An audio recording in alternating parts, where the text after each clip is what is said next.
तो इस बार तमिलनाडु में बीजेपी को भले ही उम्मीद के मुताबिक सफलता नहीं मिली, लेकिन केरलम में जिस तरह से सर्वश्रेष्ठ प्रदर्शन किया है उससे उम्मीदें जगी हैं। लेकिन बीजेपी का सबसे अधिक आत्मविश्वास पश्चिम बंगाल में विराट विजय हासिल करने के बाद बढ़ा है। बीजेपी अब दक्षिण भारत में भी नए कॉन्फिडेंस के साथ चुनाव लड़ने के लिए तैयार है। बीजेपी को लग रहा है कि बंगाल की जीत केरल का भी रास्ता तैयार करेगी। आज प्रधानमंत्री नरेंद्र मोदी ने इसका भी संकेत दे दिया।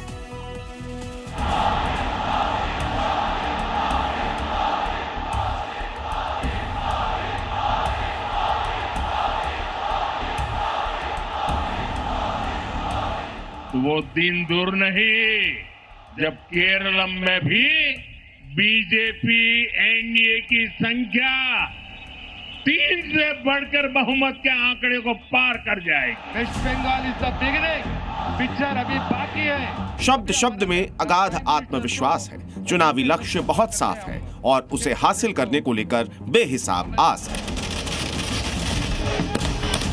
जिस तरह पश्चिम बंगाल में 15 बरस के अंदर शून्य से सत्ता के शीर्ष पर पहुंची है भारतीय जनता पार्टी, जिस तरह श्यामा प्रसाद मुखर्जी के आंगन में वोट जोड़कर खड़े किए भगवा किले पर अटल संकल्प की सिद्धि की कहानी लिखी गई है, जिस तरह सनातन के शक्ति स्थल पर महाविजय का केसरिया पताका फहराया है भगवा पार्टी ने, अब उसी तरह भगवान के देश यानी केरलम में जीत की प्रतिज्ञा ले रहे हैं बीजेपी के नीति नियंता।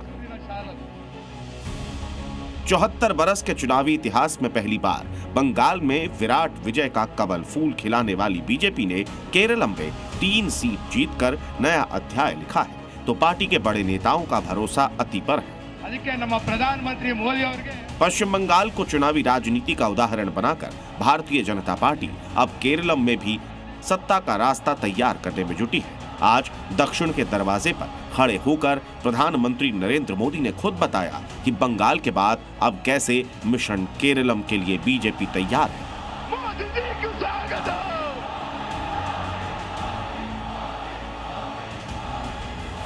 कभी असंभव से लगने वाले बंगाल में सियासी लक्ष्य को भेदने के बाद प्रधानमंत्री मोदी यूं ही नहीं अब केरलम को लेकर इतने आश्वस्त हैं। ठीक 15 साल पहले यानी 2011 में बीजेपी जहां खड़ी थी बंगाल में, आज केरल में वहीं खड़ी है। सबसे पहले हम आपको बताते हैं कि बंगाल और केरलम में बीजेपी का ग्रोथ पैटर्न एक जैसा क्यों है।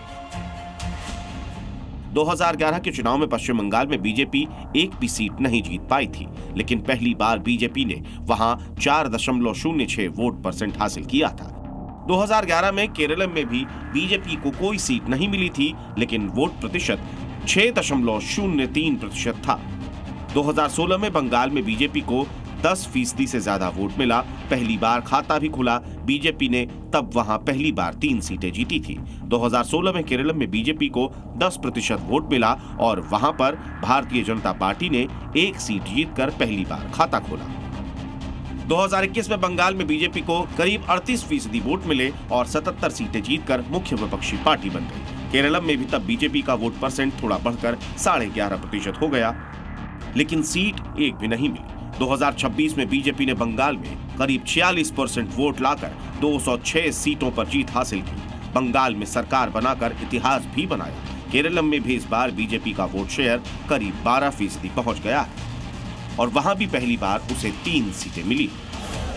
बंगाल में जिस स्थिति में बीजेपी 2016 में थी, वही स्थिति आज बीजेपी की केरलम में है, बल्कि वोट परसेंट तब की अपेक्षा आज केरलम में बीजेपी के पास ज्यादा है। इसीलिए प्रधानमंत्री नरेंद्र मोदी आश्वस्त है कि 1 से 2 चुनाव बाद केरलम में भी बीजेपी की सरकार बननी तय है।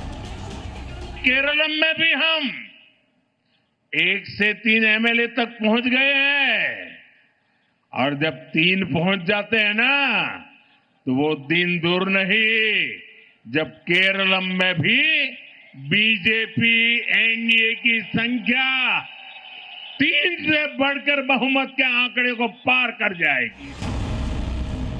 जिन राज्यों में आज तक बीजेपी की सरकार नहीं बनी या बीजेपी सत्ता साझेदार नहीं रही, उनमें केरलम भी एक है। देश की 1/3 से अधिक क्षेत्रफल पर सरकार चलाने वाली पार्टी केरलम को लेकर भले ही आश्वस्त दिख रही है, लेकिन बंगाल जैसी स्थिति वहां पर नहीं है।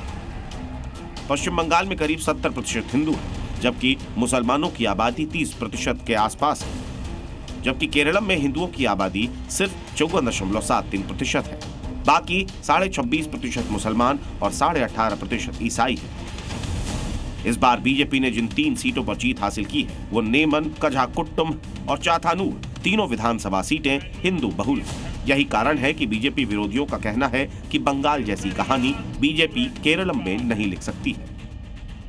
मोदी जी जिन बातों के या तल्ख टिप्पणी उन्होंने किया है तो जनादेश का सम्मान नहीं कर रहे हैं, कहीं न कहीं अहंकार का बोध है। और जो जनादेश उन्हें मिला है तो मैं समझता हूँ कि उनकी जिम्मेवारी बनी है कि जिम्मेवारी अपने निभाए, दायित्वों का निर्वहन करें। हालांकि ये भी सच है कि पश्चिम बंगाल में भी कभी बीजेपी का आधार शून्य सरीखा था, लेकिन जैसे ही वामपंथी सरकार का पतन हुआ, जैसे ही वहां पर बीजेपी 2011 में आई, इस बार केरलम में भी लेफ्ट सरकार सत्ताहीन हुई है। ऐसे में वहां भी बीजेपी की उम्मीदें बढ़ गई है। वैसे केरलम से बंगाल की तुलना में राष्ट्रीय स्वयंसेवक संघ की स्थिति बहुत मजबूत है। केरलम में संघ वट वृक्ष की जड़ की तरह पसरा हुआ है। बंगाल में संघ का औपचारिक प्रवेश 1939 में हुआ था। वहां इस वक्त 5000 शाखाएं हैं, जबकि केरलम में 1942 में आरएसएस का प्रवेश हुआ और वहां पर इस वक्त 7000 से अधिक संघ की शाखाएं हैं। केरलम में सामाजिक और सांस्कृतिक मजबूती पर संघ काम कर रहा है। केरलम में संघ और बीजेपी ने ईसाई कार्ड पर बहुत काम किया है। लव जिहाद और कट्टरपंथ जैसे मुद्दों पर ईसाई और हिंदुओं के बीच एक साझा डर बना है। संघ ने ईसाई पादरियों और समुदायों के साथ संवाद बढ़ाकर यह संदेश दिया कि वो ईसाइयों के दुश्मन नहीं है। जाहिर है कि ये रणनीति भी बीजेपी के पक्ष में जाएगी और अगर ईसाइयों का वोट बैंक बीजेपी के पक्ष में आ गया तो फिर बीजेपी बंगाल की विराट विजय की कहानी केरलम में भी लिख सकती है। ब्यूरो रिपोर्ट, जी मीडिया।